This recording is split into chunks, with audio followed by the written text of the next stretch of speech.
ครั้งนี้ที่ทหาร30,000 นายคอยประสานงานกับเขาในการรวบรวมอสูรจิตวิญญาณเมื่อรวบรวมกับพวกเราที่ติดเชื้อก่อนหน้านี้และจำนวนที่พวกมันแบ่งออกมาในช่วงเวลานี้ถึงตอนนั้นคาดว่าจะมีจำนวนหลักแสนหรืออาจจะถึงล้านตัวเลยทีเดียวต้องสำเร็จให้ได้นะไม่อย่างนั้นพวกเราคงได้กลายเป็นคนบาปที่โลกต้องจารึกไปตลอดกาลแน่พวกท่านอาจารย์ไม่อยู่กันเลยแหละฮะนี่คือชาที่ท่านอาจารย์เหวิงอันเหวินดื่มเป็นประจำสินะพอได้ดื่มแล้วจิตใจรู้สึกสงบนิ่งจริงๆสั่นเลเวล60แล้วถึงเวลาที่ต้องปลุกทักษะใหม่เสียทีมวลคัมภีร์ทักษะระดับกลางประกายแสง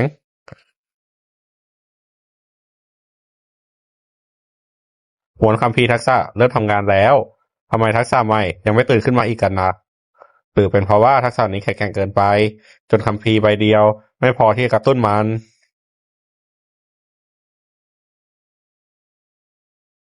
ได้รับทักษะอัญเชิญราชาโครงกระดูกรวบรวมเหล่าโครงกระดูกในกองทัพอันเดดเพื่ออัญเชิญราชาโครงกระดูกที่ทรงพลังออกมาราชาโครงกระดูกต้องใช้โครงกระดูกอย่างน้อย 1,000 ตนในการรวบรวมร่างราชาโครงกระดูกเนอะตอนนี้เราเลเวล60ในมิติอัญเชิญมีโครงกระดูกอยู่ถึง 4,920 ตนแล้วอยากรู้จริงๆว่าราชาโครงกระดูกที่รวบรวมจากโครงกระดูกจำนวนขนาดนี้จะแข็งแกร่งได้ขนาดไหนจงออกมาราชาโครงกระดูก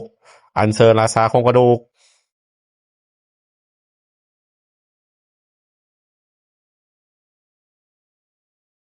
ตูม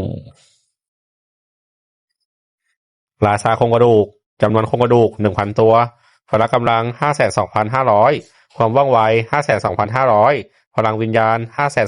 52,500 ร่างกาย 52,500 ทักษะสังหารเทพธาตุกลหนป้องกันสมบูรณ์ค่าสถานะทรงพลังมากนี่ขนาดรวบรวมโครงกระดูกแค่ 1,000 ตัวก็มีค่าสถานะที่ไม่ได้ไปกว่าบอสระดับเลเวล80เลยสักนิดขอดูด้านนี้หน่อยถ้าเป็นราชาโครงกระดูกที่หลอมรวมกองทัพโครงกระดูกทั้งหมดของฉันเข้าไปมันจะก้าวข้ามขีดจำกัดไปได้ถึงระดับไหนกัน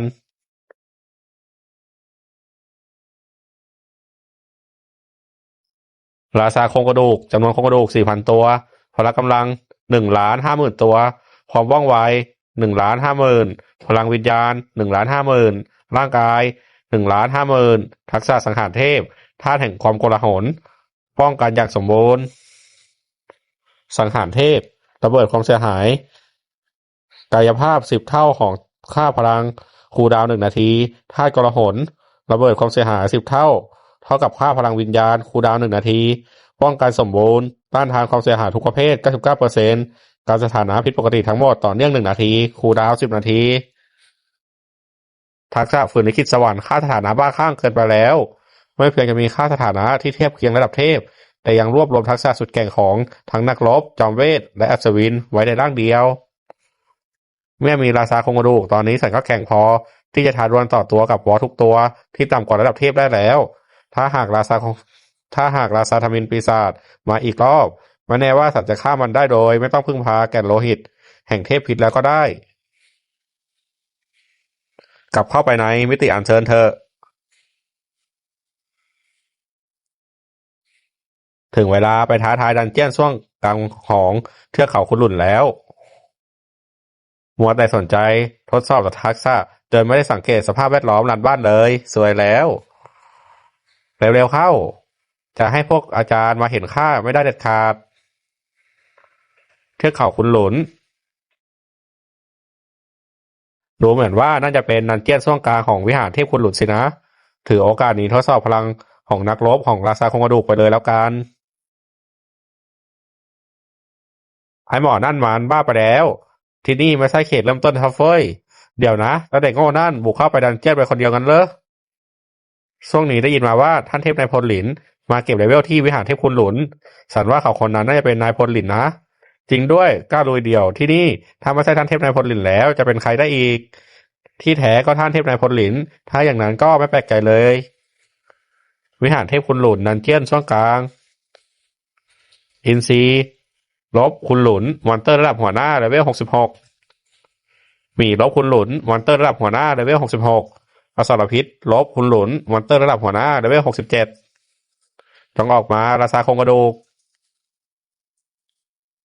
ฆ่าพวกมันให้หมดสังหารอินทรีย์ลบคุณหลุนเลเวล66ค่าประสบการณ์บวก13,200,000ฟุบสังหารหมีลบคุณหลุนเลเวล66ค่าประสบการณ์บวก13,200,000สังหารอสรพิษคุณหลุนเลเวล67ค่าประสบการณ์บวก13,400,000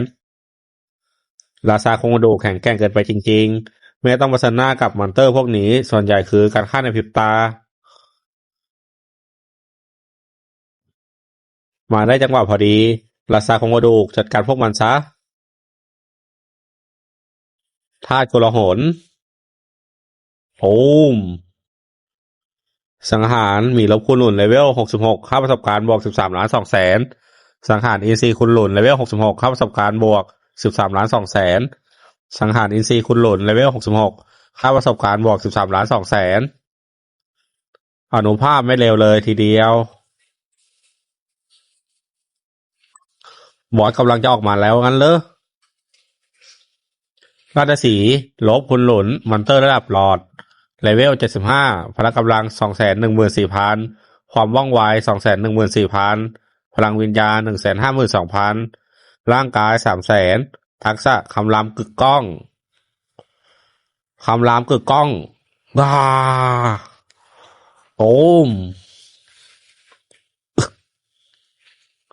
ป้องกันสมบูรณ์ไม่ใช่คู่ต่อสู้นะครับเดียวกันเลยสักนิดได้เวลาจบเรื่องนี้แล้วสังหารเทพสังหารราชสีห์คุณหลุนเข้าประสบการณ์บวก78ล้านชื่อหลินโมหยูอาชีพเนโครแมนเซอร์หนึ่งเดียวเลเวล60พละกำลัง5473ร่างกาย5473ความว่องไว181,190พลังวิญญาณ5473อุปกรณ์เคี้ยวแห่งทานทอสคุณสมบัติพิเศษภูมิคุ้มกันธาตุพิษภูมิคุ้มกันธาตุสายฟ้าลดความเสียหายจากธาตุลง 50%คุณลักษณะพลังแห่งเทพเลเวล60ไอเทมพิเศษเตาหลอม3ขา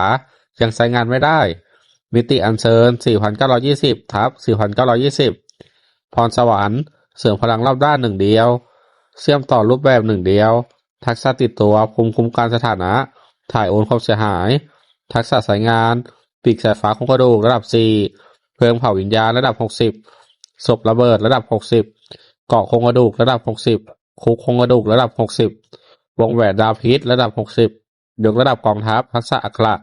รวบรวมพลังทักษะอัคระดินแดนแห่งการฆ่าไม่สามารถใช้งานได้